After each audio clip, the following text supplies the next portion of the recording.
అవసరమైతే పనిచేయాలి కదా.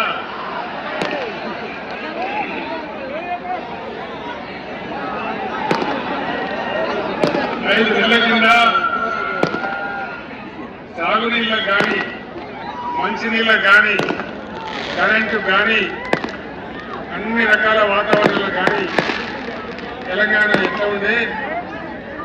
ఆ టపాకాయలు బంద్ అయినా ఎవరో టపాకాయలు బంద్ చేయండి. టపాకాయలు బంద్ అయ్యా బాబు. ఆ రోజు ఎట్లా ఉంది, ఈ 5 నెలల్లోనే ఎటువంటి మార్పులు తెలంగాణలో వచ్చినాయి దయచేసి మీరంతా గమనించాలి. కేసీఆర్ ఉన్నప్పుడు,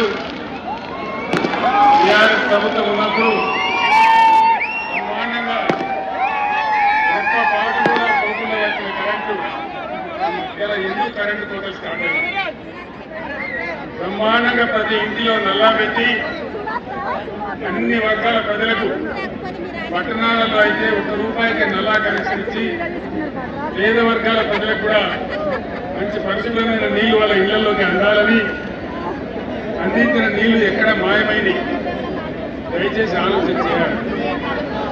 కేసీఆర్ ఉన్నప్పుడు ఇచ్చినటువంటి సీఎం రిలీఫ్ ఫండ్ ఎక్కడ పోయింది, కళ్యాణ లక్ష్మి చెక్కులు ఎక్కడికి పోయినాయి, ఎందుకు మాయమైనాయి ఈసారి ఆలోచన చేయాలి.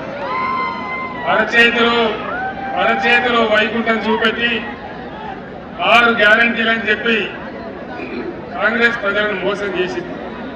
ఆ విషయం మీ అందరికీ కూడా తెలుసు.